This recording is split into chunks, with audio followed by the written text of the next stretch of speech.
오늘 말씀은 심어진 말씀의 증인이라는 제목으로 야고보서 2장 14절에서 26절 말씀 함께 보도록 하겠습니다.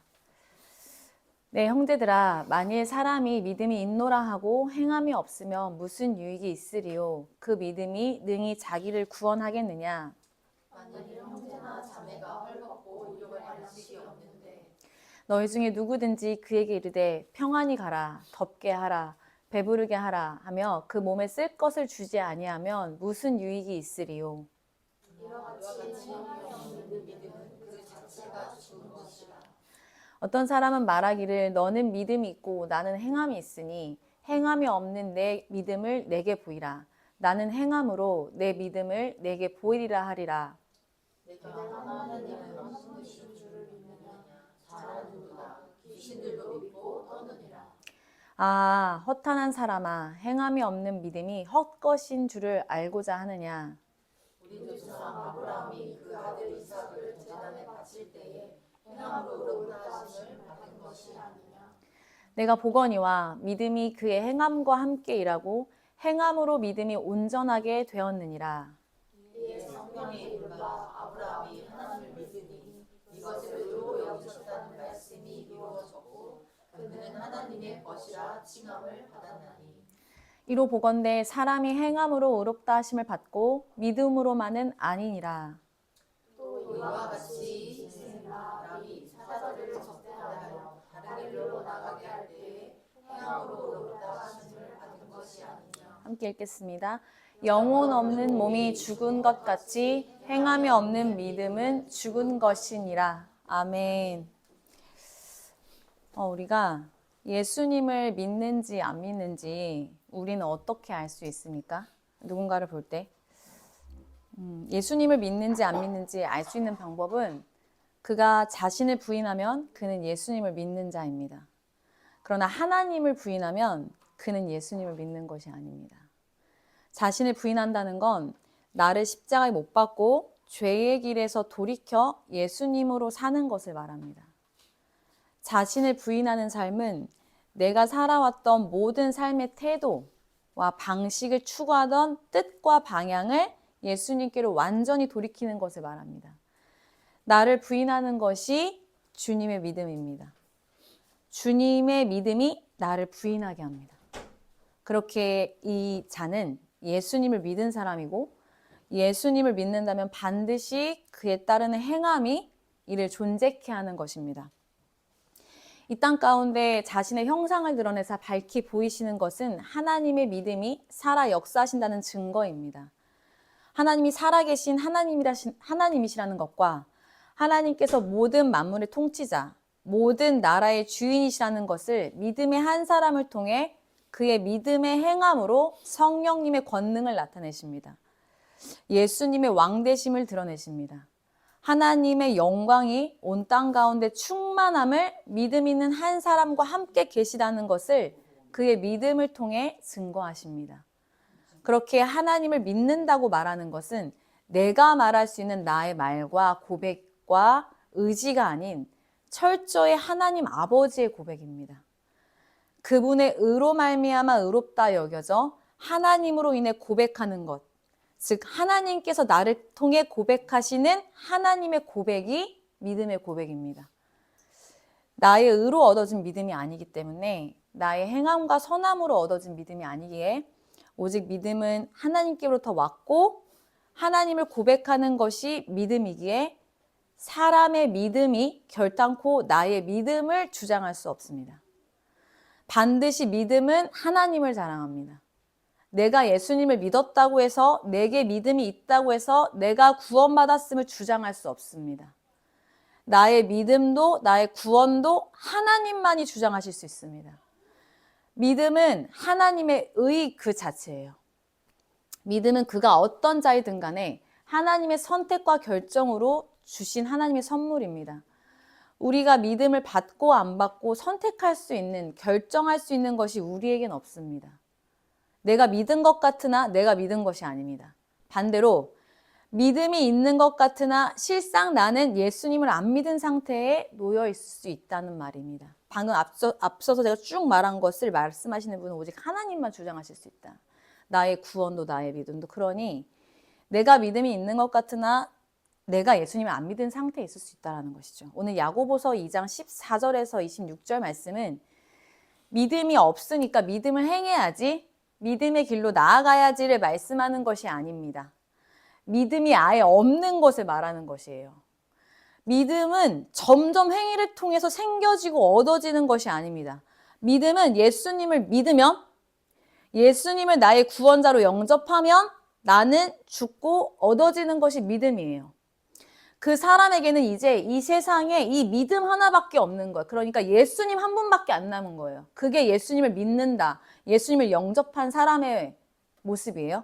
그래서 남은 자는, 이 땅에서 남는 자는 믿는 자이고, 믿는 자가 이 땅 가운데 남은 자가 되는 것입니다. 믿음은 말에 있지 않아요. 말에 있지 않고 예수님을 영접하는 것입니다. 예수님을 얻은 것이에요. 예수님을 믿는 것입니다. 예수님을 영접함으로 드러나는 것이 믿음이고, 믿음이 예수님을 믿는다고 말합니다. 믿음이 예수님을 믿는다고 말합니다. 예수님을 믿음으로 믿음 있는 행함이 있는 것이고, 예수님을 믿지 않음으로 믿음 없는 행함이 있는 거예요. 딱 두 가지죠. 예수님을 믿었기에 행함이 있고요, 예수님을 믿지 않았기에 행함 없어요. 야고보서 1장 19절에서 27절 말씀을 같이 교독하시겠습니다. 내 사랑하는 형제들아, 너희가 알지니 사람마다 듣기는 속히 하고 말하기는 더디하며 성내기도 더디하라. 사람이 성내는 것이 하나님에게 의지지 못하라. 그러므로 모든 더러운 것과 넘치는 악을 내버리고 너희 영혼을 능히 구원할 바 마음에 심어진 말씀을 온유함으로 받으라. 너희는 말씀을 행하는 자가 되고 듣기만 하여 자신을 속이는 자가 되지 말라. 누구든지 말씀을 듣고 행하지 아니하면 그는 거울로 자기의 생긴 얼굴을 보는 사람과 같아서 제 자신을 보고 와서 그 모습이 어떠했는지를 곧 잊어버리거니와. 자유롭게 하는 온전한 율법을 들여다보고 있는 자는 듣고 잊어버리는 자가 아니요 실천하는 자니 이 사람은 그 행하는 일에 복을 받으리라. 누구든지 스스로 경건하다 생각하며 자기 얼을 제발 불리지 아니하고 자기 마음을 속이면 이 사람의 경건은 헛것이라. 하나님 아버지 앞에서 정결하고 더러움이 없는 경건은 곧 고아와 과부를 그 환난 중에 돌보고 또 자기를 지켜 세속에 물들지 아니하는 그것이니라. 아멘. 하나님께서 우리 마음에 말씀이 심겨져 있다고 말씀하십니다. 21절을 띄워주세요.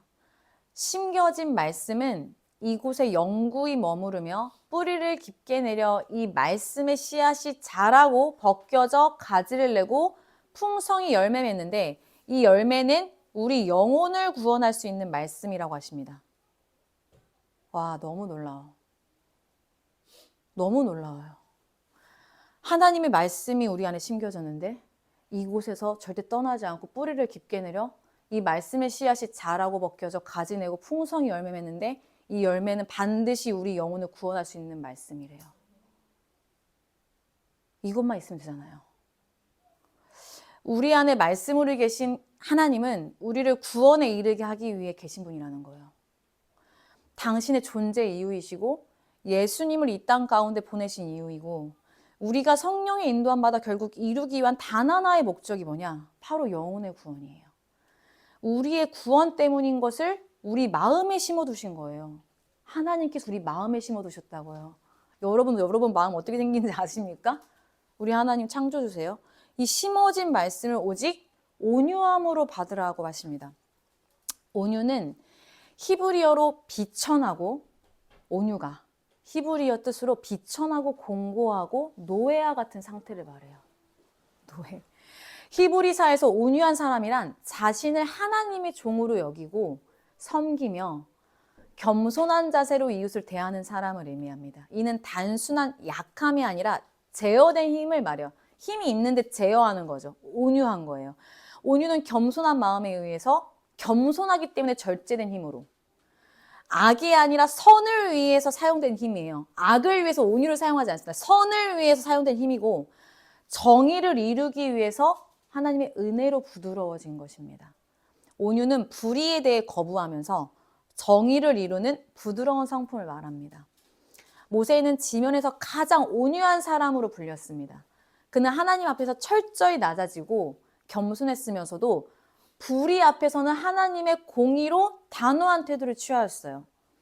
온유의 태도는 하나님의 뜻에 순순히 복종하고 가르침을 잘 받아들이며 다른 사람을 배려하는 것입니다. 하나님께서 야고보서 1장 21절 말씀을 통해서 온유하고 겸손하신 예수님으로 마음에 심어진 말씀을 받으라고 하시는 것. 그러니까 온유는 예수님이죠. 온유의 대표가 누굽니까? 예수님이에요. 겸손하신 예수님, 온유하신 예수님으로 마음에 심어진 말씀을 받으라. 위대한 말씀이죠. 21절 말씀. 온유함의 반대는 성내는 것으로 하나님의 의를 이루지 못한다고 합니다. 온유의 반대, 성내는 것으로 하나님의 의를 이루지 못해요.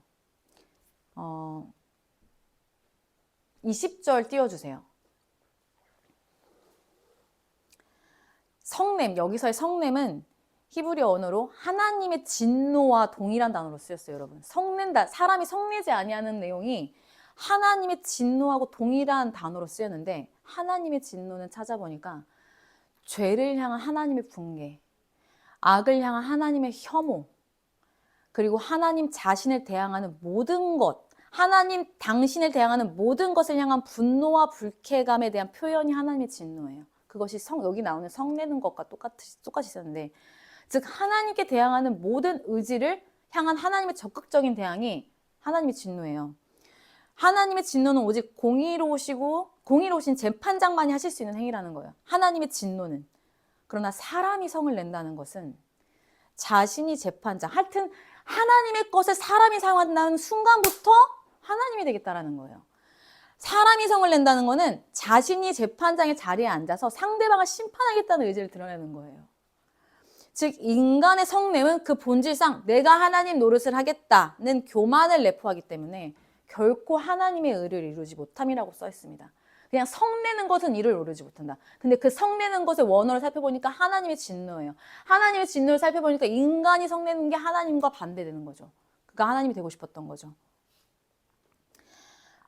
하나님의 진노는 죄와 악을 향한 적극적인 대항인 것에 반면에서 인간의 성냄은 자신의 자존심, 자신의 유익을 침해하는 사람을 향한 대항으로 나타납니다.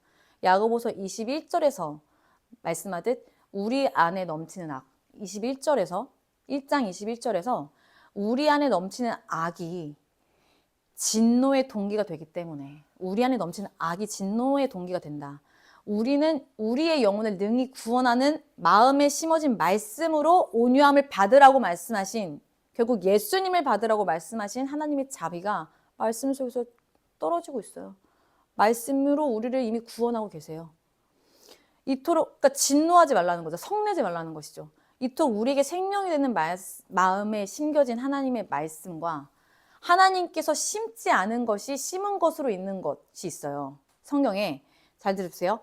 하나님께서 우리에게 생명이 되는 마음에 심겨진 하나님의 말씀과 하나님께서 심지 않은 것이 심은 것으로 있는 것이 있는데 우리 주님이 이것을 어떻게 심판하시는지 말씀을 통해서 확인해 보고자 합니다. 마태복음 15장 10절에서 20절을 같이 교독하실 거예요. 무리를 불러 이르시되 듣고 깨달으라.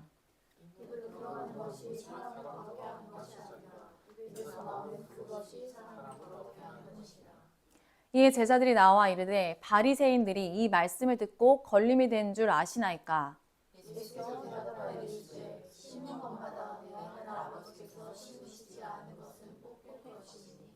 그냥 두라. 그들은 맹인이 되어 맹인을 인도하는 자로다. 만일 맹인이 맹인을 인도하면 둘이 다 구덩이에 빠지리라 하시니,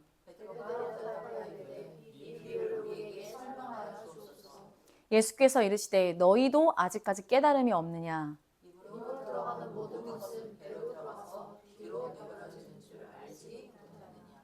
입에서 나오는 것들은 마음에서 나오나니 이것이야말로 사람을 더럽게 하느니라.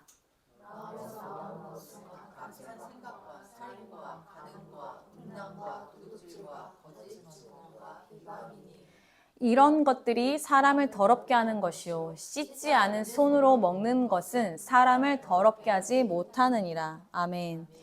예수님께서 분명하게 말씀하십니다. 13절을 띄워주세요. 심은 것마다 내 하늘 아버지께서 심으시지 않은 것은 뽑힐 것이니 이미 땅에 뿌리를 내리고 심겨져 있는 상태일지라도 그 기원이 하나님이 아니라면 반드시 뿌리채 뽑히게 된다는 말씀입니다. 13절의 마지막 단어가 수동태로 말씀하시는데 뽑으시는 분이 하나님이시라는 것을 말씀하고 계세요.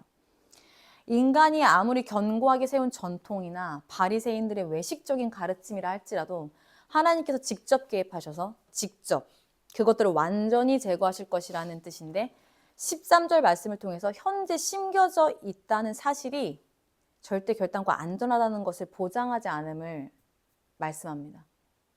겉으로 보기에는 땅에 뿌리를 내리고 겉으로 보기에는 땅에 뿌리를 내리고 잎을 틔운 식물 같아 보여요. 이들의 전통, 종교적 행위, 가르침, 현대교회에서 중요하게 여기는 것들을 지금 말하고 계세요. 여기 소제목이 장로들의 전통이에요. 왜 손 안 닦고 밥 먹냐 그 얘기예요. 근데 그러나 이것의 핵심은 누가 심었느냐. 지금 주님 말씀하신 누가 심었냐 이거.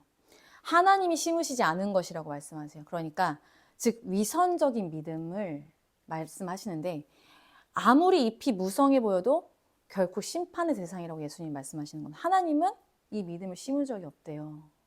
우리 지금 앞에서 심어진 마음의 믿음을 받은 우리인데 그게 아니라는 거예요.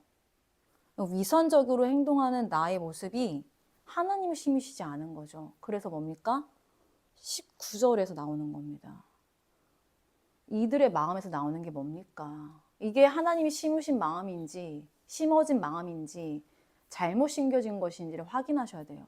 악한 생각과 살인과 간음과 음란과 도둑질과 거짓 증언과 비방 마음에서 이들의 마음에서 나오는 것은 근데 주님 뭐라고 하십니까? 14절에 그냥 두라. 그냥 두라. 그들은 맹인이 되어 맹인을 인도한 자로다. 만일 맹인이 맹인을 인도하면 둘 다 구덩이에 빠지리라. 그 구덩이 지옥이죠. 겉으로는 믿음이라는 이름으로 심겨진 것 같으나 실상은 행함이 없는 믿음이라는 거예요. 행함이 없는 믿음으로 생명력이 없어 결국 뽑혀나갈 죽은 것과 같습니다. 뽑혀나간다는 뽑힌 시인데 뽑을 거래요. 뽑힐 것이니 정확하게 13절 뽑힐 것이니 쓰인 헬라 단어는 단순히 위를 베어내는 것이 아니라 뿌리까지 드러내는 것을 의미합니다. 하나님의 완전한 파괴를 말해요. 하나님의 완전한 멸절. 하나님이 인정하시지 않는 가르침은 흔적도 없이 사라질 겁니다. 흔적도 없이 사라질 것이에요. 즉 하나님이 인정하시지 않는 믿음은 흔적도 없이 사라진다는 거예요. 그 믿음은 흔적도 없이 사라진다. 반대로 하나님을 믿음으로 말미암아 마음에 심겨진 말씀은 결코 절대 뽑히지 않으며 생명의 의미를 맺습니다. 그러니 내가 믿음 있고 내가 교회를 오래 다녔고 내가 믿음이 있다고 말하는 게 과연 맞을지를 봐야 돼요. 하나님이 흔적도 없이 뽑아버리신대요. 유다서 12절에서 16절 함께 보겠습니다. 그들은 기탄 없이 너희와 함께 먹으니 너희의 애찬의 암초요 자기 몸만 기르는 목자요 바람에 불려가는 물 없는 구름이요 죽고 또 죽어 뿌리까지 뽑힌 열매 없는 가을 나무요 자기의 수치에 구름을 굽는 바다의 거친 물결이요 영원히 예비된 캄캄한 흑암으로 돌아갈 유리하는 별들이라. 아담의 7대 손 에녹이 이 사람들의 대하에도 예언하여 이르되 보라 주께서 그 수만의 거룩한 자와 함께 임하셨나니 이는 무릇 사람을 심판하사 모든 경건하지 않은 자가 경건하지 않게 모든 경건하지 않은 일과 또 경건하지 않은 죄인들이 주를 거스러한 모든 완악한 말로 말미암아 그들을 정죄하려 하심이라 하였느니라. 같이 읽겠습니다. 16절 이 사람들은 원망하는 자며 불만을 토하는 자며 그 정욕대로 행하는 자라 그 입으로 자랑하는 말을 하며 이익을 위하여 아첨하느니라. 앞서 살펴본 야고보서 1장 19절에서 27절 말씀을 유다서에서 그대로 말하고 있지 않아요? 우리가 아까 봤던 오늘 본문 말고 그 다음에 읽었던 야고보서 1장 19절에서 27절 말씀 여러분 기억하시죠? 그 말씀을 유다서에서 말하고 있어요. 유다서의 저자인 유다는 야고보의 형제입니다. 그렇다면 예수님의 동생이죠. 그러면 야고보, 유다, 예수님 동일한 말씀을 지금 하고 계세요. 유다서는 한 장으로 기록됐거든요. 신약에. 근데 이 함께 읽어본 말씀의 소제목이 뭐냐면 거짓 교사들에게 내릴 심판이에요. 그러니까 뭡니까? 교회 안을 이토록 어지럽게 만드는 자리 누구냐라는 거예요. 장로들의 전통을 말씀하셨고 예수님께서. 근데 유다에서는 거짓 교사들에 내릴 심판을 말씀합니다. 오늘 살펴본 야고보서, 마태복음, 유다서를 통해서 하나님의 심판은 뿌리째 뽑히는 행함 없는 믿음은 누구를 주목하고 있다는 게 너무너무 더 명확해져요. 하나님께 어떠한 태도로 나아가는 자들인지를 그 자가 아닌 정말 하나님을 대하는 태도에서부터 이미 그 심판이 임했음을 말씀하고 있는 거예요. 그래서 12절에 이들도 뿌리까지 뽑혀 열매 없는 가을 나무가 되어 있다라는 뜻이죠. 하나님께서 구원은 오직 예수 그리스도를 믿음으로 말미암아 얻는 것을 우리에게 선물로 주셨습니다.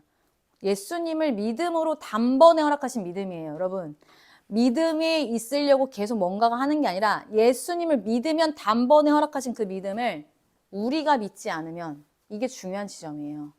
내가 저 사람처럼 믿을 수 있을까가 아니라 이미 그 믿음을 우리에게 주셨어요. 그런데 우리가 믿지 않는 것이죠. 우리가 믿지 않으면 결국 예수님을 믿지 않기에 행할 수 없는 믿음으로써 사는 겁니다. 구원을 선물로 주어도 받지 못하는 상태에 이른다는 것을 여러분 오늘 아시기 바랍니다. 주님은 오늘 이것을 우리에게 알게 하시고 보게 하셨어요. 다시요. 예수님을 믿으면 단번에 그 믿음은 옵니다. 저희만 저렇게 살 수 있다가 아니라 모두에게 그 믿음을 주셨어요.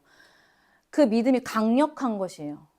근데 우리가 그것을 믿지 않으면 예수님을 믿지 않기에 행할 수가 없는 것이고 구원을 선물로 줬는데 받지 못하는 상태에 이른다. 그래서 우리는 이제 다시 결정하는 것이 아니에요. 지금 이 말씀을 듣고 내가 그렇게 그런 믿음, 그게 아니라 우리에게 그런데 결정할 수 있는 뭐가 있습니까? 권한이 있어요, 여러분. 우리는 하나님께서 만드신 피조물인 것을 절대 잊어서는 안 돼요. 우리의 결정과 선택으로 무언가를 할 수 있는 것이 없어요. 그럼 이제 무엇을 해야 되냐? 이것을 인정하는 것부터가 회개의 시작이에요. 이것을 인정하는 것, 그리고 나를 부인하는 것부터가 구원의 시작이에요. 나를 부인하지 않으면 구원 없습니다. 하나님으로 돌이키는 것 말고는 우리가 할 수 있는 일이 없어요. 나의 교만한 것, 오만한 것, 자만한 것, 위선적인 믿음, 남들이 보니까 보여지는 믿음, 이것을 주님 앞에 드리면서 나의 이런 모습을 주님 앞에 드리면서 내가 믿음을 통제할 수 있다고 생각한 거.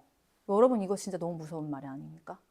내가 믿음을 통제할 수 있다고 생각했던 것과 나의 악함과 내가 믿음으로 생각했던 스스로 경건하다고 생각했던 높아진 마음들을 주님 앞에서 벌겨벗겨짐으로 하나님 앞에 서야 되는데 마태복음 24장 32절에서 36절에 이 벌겨벗겨짐이 나오거든요. 같이 교독할게요. 무화과 나무의 비유를 배우라. 그 가지가 연하여지고 잎사귀를 내면 여름이 가까운 줄 아나니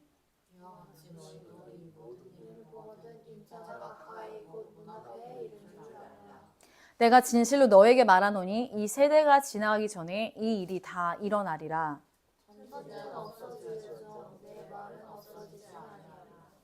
그러나 그날과 그때는 아무도 모르나니 하늘의 천사들도 아들도 모르고 오직 아버지만 아시느니라. 32절에서 잎사귀를 내면에서의 내면, 이 내면이라는 말이 오늘 우리가 살펴본 심다라는 뜻의 또 다른 의미로 벗겨지다라는 뜻을 담고 있어요. 똑같은 말로 쓰였어요. 심다. 우리 안에 심겨진 그 말씀 있잖아요. 그런데 잎사귀를 내면에 벗겨짐 있죠. 잎사귀를 내는 그 벗겨짐이 똑같은 뜻을 담고 있는데 즉 이 잎사귀가 벗겨지면 하나님이 가까이 오심을 곧 문 앞에 이른 줄 알라라는 말씀으로 주님 우리에게 뭘 말씀하시군요. 우리가 하나님을 갈망했잖아요. 어떻게 하면 하나님 앞에서 벗겨질 수 있을까 고민하고 여러분 그렇게 기도해왔잖아요. 하나님이 앞에 오신 거예요. 하나님이 가까이 오셨다라는 거예요. 늘 원하고 바랐던 우리의 믿음이 하나님이 가까이 온 줄 이것을 보면 알라는 거. 우리가 벗겨지고 싶은다면, 우리가 벗겨지고 싶은 마음이라면 하나님 가까운 온 줄 알라. 그러니까 뭡니까? 그 믿음이 있다면 우리가 주님이 바라시는 그 일을 인자 가까이 있고 문 앞에 이르면 우리는 어떤 자가 되는 겁니까? 세상이 멸망 종말의 때가 와도 마지막 때가 와도 우리는 벗겨짐으로 구원받습니다. 아멘 할렐루야. 벗겨지지 않으면 구원 안 받는다는 얘기를 지금 하고 있는 거예요. 그러니까 뭡니까? 벗겨지는 것이 안전한 것이고 벗겨진 게 최고예요. 벗겨지고 싶어 주님 앞에서. 다 없어졌으면 좋겠어. 그것이 지금 주님 가까이 온 거를 말하고 있는 거예요. 그게 지금 마지막 때를 얘기하고 있어요. 우리의 감춰져 있던 것을 하나님께서 벗겨주고 싶으시다는 얘기예요. 그러니까 내라는 거, 잎사귀를 내라. 하나님께서 심으시지 않은 것들, 잘못된 전통과 가식적인 것, 위선적인 믿음이 이제는 우리 그렇게 살았을 수 있죠. 이제는 하나님 앞에서 드러나고 벗겨져서 우리의 진짜 실체가 드러날 때 진정한 심판 주신 하나님이 문 앞에 와서 와 계심을 오늘 말씀을 통해서 우리 교회를 깨닫게 하시면 감사합니다. 하나님의 교회가 성도가 삶으로 말씀을 증명해내는 잎을 내는 그때가 바로 하나님 나라가 임박했다는 가장 강력한 징조예요. 그러니까 여러분이 자꾸 하나님 앞에 서고 싶어, 하나님께 벗겨주고 이런 기도를 계속 드리면 드릴수록 주님이 곧 오신다는 얘기고 이제 종말의 때가 가까워지고 이제 마지막 때에 사는 심판의 때라는 거예요. 그러니까 지금 우리는 이미 그 마음이 있잖아요. 벗겨져서 주님 앞으로 가는 것입니다. 우리에게 행함 없는 믿음은 그러니까 죽은 것임을 선포했어요. 오늘 우리 주님이. 오늘 우리에게 행함 없는 믿음은 죽은 것이다. 그리고 마음에 심겨진 말씀을 온유함으로 받아라. 그리고 성내면 하나님의 의를 이룰 수 없고 뿌리째 뽑힐 행함 없는 믿음을 말씀하시는 주님이 이제 심판의 때가 가까이 왔음을 말씀하세요. 잎사귀가 벗겨짐으로. 우리의 벗겨짐이 하나님의 가까이 오심과 행함 있는 믿음을 요구하시는 주님을 우리는 오늘 마주하는 것입니다. 우리에게 오늘 주님이 무엇을 말씀하시냐면 하나님을 맞이할, 하나님을 영접할 준비가 되어지게 하는 말씀이에요. 우리가 지금 어떤 기도를 내가 하고 있었는지를 확인하는 시간이에요. 내가 정말 벗겨주고 싶었던 자인지 아니면 계속 감추고 싶었던 자인지를 확인하는 시간입니다. 신명기 6장 4절 말씀을 함께 읽도록 하겠습니다. 함께 읽겠습니다. 이스라엘에 들으라. 우리 하나님 여호와는 오직 유일한 여호와이시니. 아멘.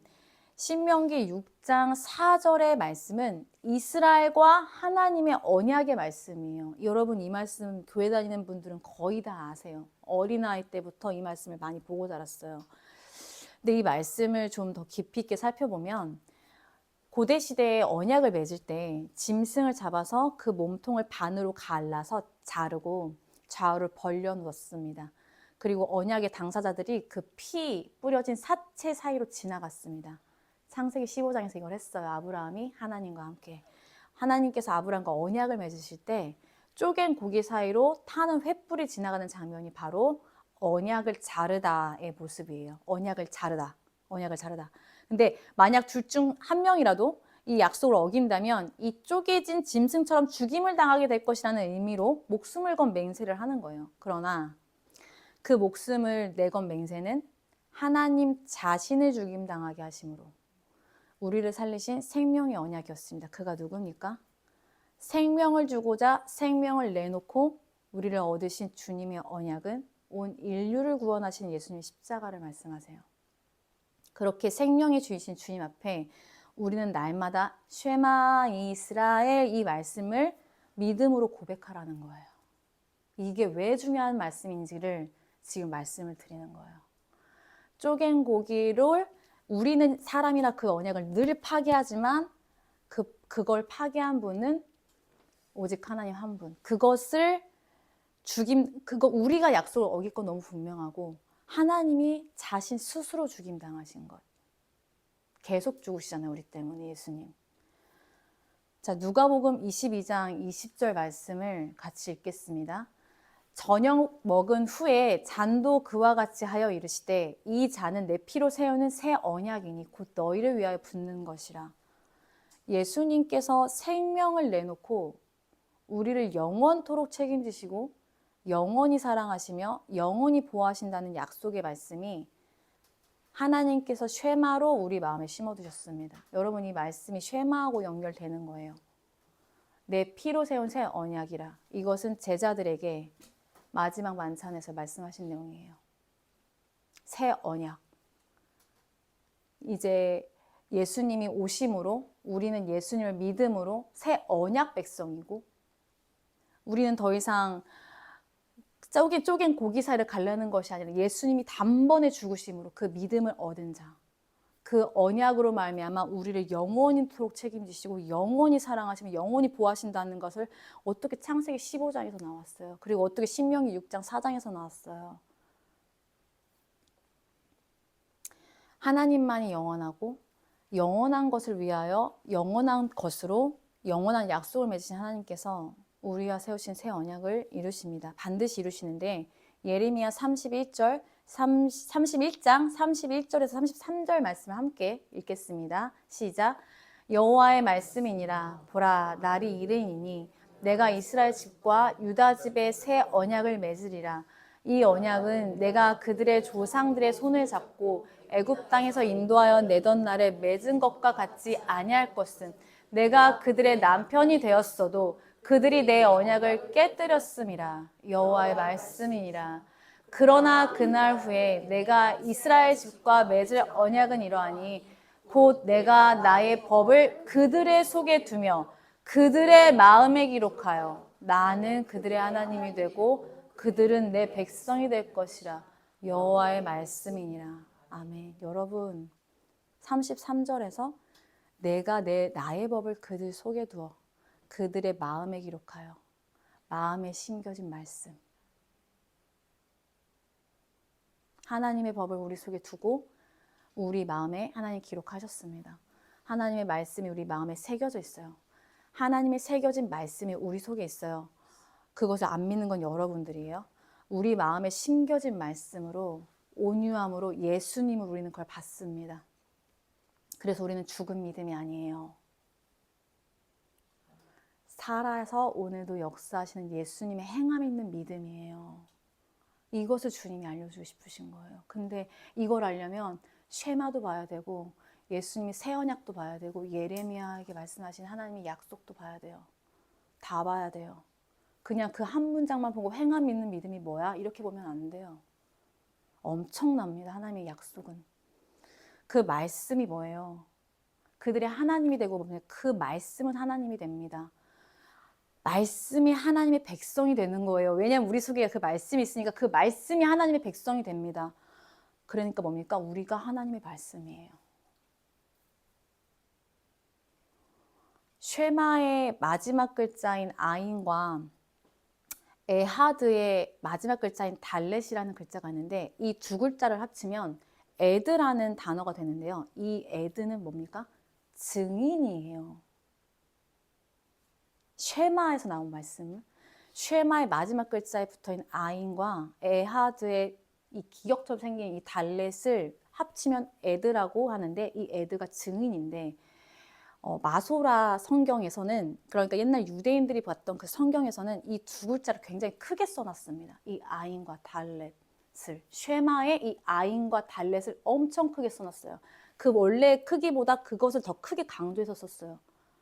증인이란 뜻인데 우리가 하나님의 말씀의 증인이라는 것은 하나님이 우리 속에 심겨둔 말씀을 들음으로 쉐마함으로 들음으로써 그것을 복종함으로써 약속의 언약을 지킴으로써 말씀과 하나가 된다는 거예요. 이게 에하드가 하나, 유일한 한 분을 말하거든요. 하나인 거예요. 유일하신 한 분, 여호와를 이루는 말씀을 하나님께서 우리 속에 두었고 그 말씀을 언약을 지킴으로써 말씀과 하나가 된 증인된 삶. 여러분. 즉 행함 있는 믿음으로 사는 삶을 우리에게 하나님이 이미 심겨두셨다는 것입니다. 이것이 변치 않는다는 것입니다. 이것이 영원한 거예요. 이것이 하나님의 진리고 이게 약속이에요.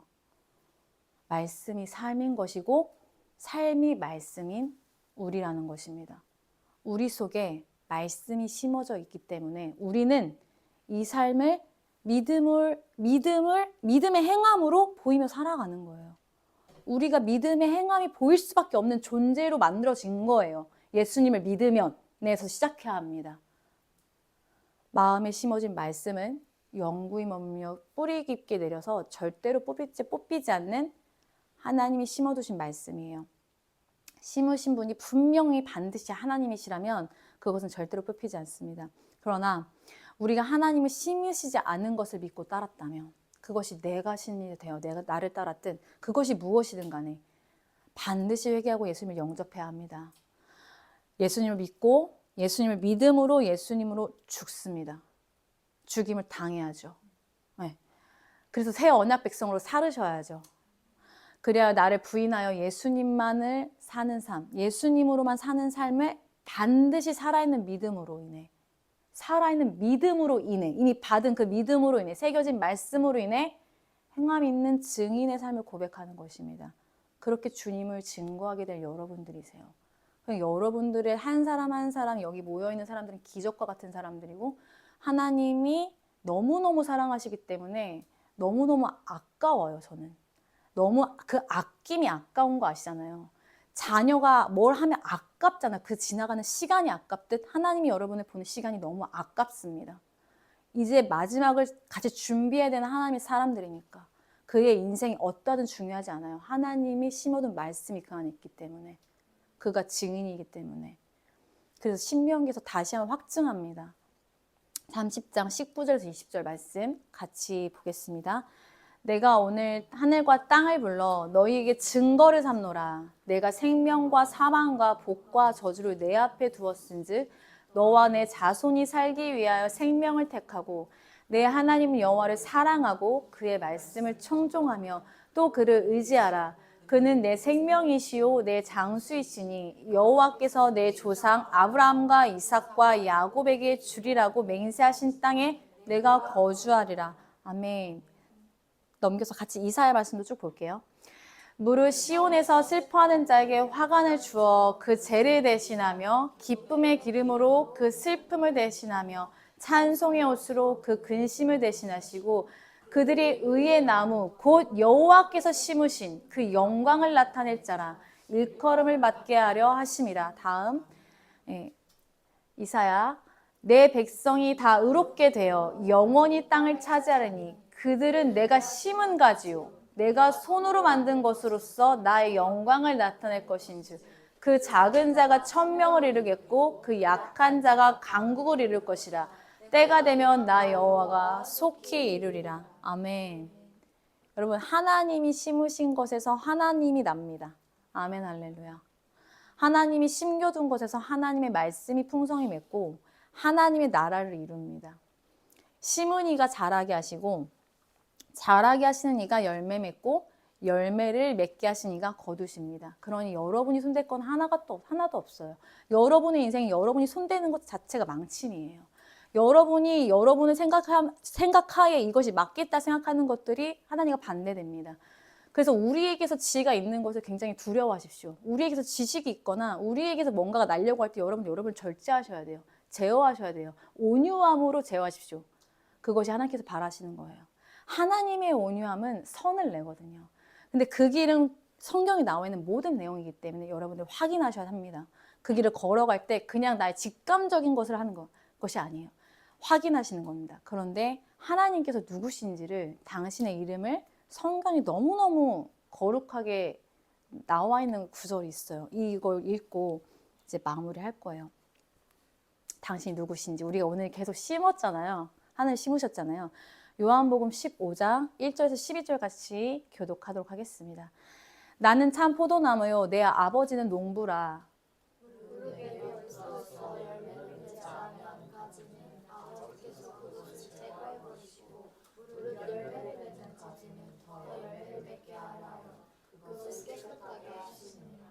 너희는 내가 일러준 말로 이미 깨끗하여졌으니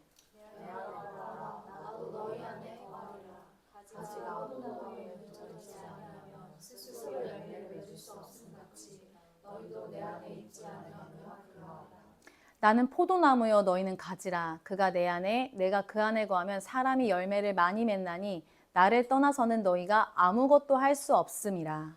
사람이 내 안에 거하지 아니하면 가지처럼 밖에 버려져 마르나니 사람들이 그것을 모아다가 불에 던져 사느니라. 너희가 내 안에 거하고 내 말이 너희 안에 거하면 무엇이든지 원하는 대로 구하라. 그리하면 이루리라. 너희가 열매를 많이 맺으면 내 아버지께서 영광을 받으실 것이요 너희는 내 제자가 되리라. 아버지께서 나를 사랑하신 것 같이 나도 너희를 사랑하였으니 나의 사랑 안에 거하라. 내가 아버지의 계명을 지켜 그의 사랑 안에 거하는 것 같이 너희도 내 계명을 지키면 내 사랑 안에 거하라. 같이 읽겠습니다. 내가 이것을 너희에게 이름은 내 기쁨이 너희 안에 있어 너희 기쁨을 충만하게 하려 함이라. 아멘. 하나님의 기쁨이 우리 안에 있어 주님의 기쁨을 우리 주님이 충만하게 하십니다. 여기서 여러분이 있으니까 여러분을 주장할 게 없어요. 다 하나님 거라는 거예요. 여러분은 그냥 하나님이 통과되는 통로예요, 말 그대로. 하나님이 잠깐 거하시는, 아니, 여러분 태어났을 때부터 죽을 때까지 하나님이 거하시는 여러분의 성소예요. 여러분은 하나님의 집이에요. 성전입니다. 하나님이 거하시는 곳이 하나님의 기쁨이 내 안에 있어. 주님의 기쁨을 우리 주님이 충만하게 하신다. 여러분이 손댈 게 있습니까, 여기서? 하나님 우리를 기뻐하신다는데 우리가 하나님의 기뻐를 절대 제어하면 안 됩니다. 악에 쓰면 안 된다는 거예요. 여러분 하나님을 믿으십시오. 하나님을 믿지 않으면 이 기쁨이 무엇인지 몰라요. 기쁨의 충만함을 절대로 누릴 수 없어요. 하나님의 기쁨이 무엇인지, 하나님의 사랑이 무엇인지, 하나님의 마음이 무엇인지, 하나님의 증인된 삶에 나의 노력이 열심히 필요한지 정말 아무것도 알지 못해서 계속 방황합니다. 계속 힘든 고통의 연속이 시작이 돼요. 근데 그것을 누가 하고 있어요? 내가 하고 있는 거예요. 하나님을 믿지 않으면요. 근데 하나님을 믿는다고 말하고 교회를 다닌단 말이에요. 이게 뭐예요? 하나님을 믿는 것과 믿지 않는 차이는 단순히 종교를 가지고 있다, 안 가지고의 문제가 아니에요. 이게 뭐냐면 하늘의 것을 아무것도 알지 못한다는 거예요. 하늘의 대화를 모른다는 거예요. 하나님의 임재를 모른다는 거예요. 하나님이 말씀하시는 거를 모른다는 그게 뭔가 귀가 막히고 눈이 안 열린 거예요. 이걸 아무것도 누리지 못하는 거예요. 하나님을 안 믿으면. 네. 하나님의 말씀 모르고요. 그냥 말씀을 모른다, 이해가 안 되는 이게 아니라 하나님이 무슨 마음을 주시는지를 모른다는 얘기고요. 이해할 수 없는 그 답답함으로 어떻게든 그 방법을 해결하고 싶어서 여기저기 찾아보고 사람들 만나고 어디 좋은 데를 가고 막 누리고 싶은데 해결이 안 돼요. 그 공허함은. 왜냐하면 말씀에 심어진 말씀이 내 안에 있기 때문에 그 말씀을 꺼내지 않았기 때문에 힘든 거예요. 하나님을 믿어야만 이 모든 것이 하나님 안에서 해결되는 것을 알 수 있고 볼 수 있게 되는 것입니다. 그러니 여러분들이 하나님의 말씀을 꺼내서 그 말씀의 양식을 먹지 않으면, 여러분 안에 심겨진 그 말씀을 들여다보지 않으면 여러분은 답답한 상황이 계속 나와요. 이미 말씀이 있으니까 그것을 그냥 먹으면 돼요. 여러분들께서 하나님의 말씀을 믿음으로 이미 반응하고 있어요. 주님은 여러분들과 달라서 하나님의 믿음으로 여기까지 오신 거 아닙니까? 우리의 믿음으로 여기까지 온 게 전혀 하나도 없어요. 하나님의 믿음 때문에 여기 와서 앉아 있는 거예요. 그러니 하나님을 믿지 않으면 절대 결단코 행함 있는 믿음으로 살 수 없습니다. 죽은 믿음입니다. 믿는 척은 할 수 있지만 믿는 척으로는 절대 구원 얻지 못합니다. 오늘의 모든 말씀을 여러분의 것으로 취하십시오. 이것은 여러분의 거예요. 여러분한테 주신 거예요. 하나님의 진액을 짜서 여러분한테 주신 거예요. 이것은 여러분의 것을 취하세요. 그 방법은 오직 하나. 이걸 어떻게 취하느냐? 내가 가져야지! 아니라 이 방법은 오직 하나. 하나님 앞에서 정직하게 나의 죄를 회개하는 겁니다. 죄의 길에서 돌이키길 바라고, 죄의 길에서 돌이킬 수가 없다. 돌이키길 바라고 원하는 마음으로 주님이 나를 고쳐주세요 라고 간절히 바라는 원하는 마음으로 주님 앞에 서는 거세요. 그 누구의 시선도 의식하지 마세요. 주님 앞에 서 있다면 그거 나는 무엇이든 하겠습니다 하는 마음으로 주님 앞에 서세요. 지금 이 시간 그 누구도 여러분을 뭐라고 하지 않습니다. 하나님 앞에서는 무엇이든 좋습니다. 그게 무엇이든 간에 우리는 한 사람이 주께로 돌이킬 때 그를 환영하고 환대할 것입니다. 그것이 하나님을 믿는 사람의 행함 있는 믿음인 줄 믿습니다. 함께 찬양하심으로 주님 앞으로 나가겠습니다.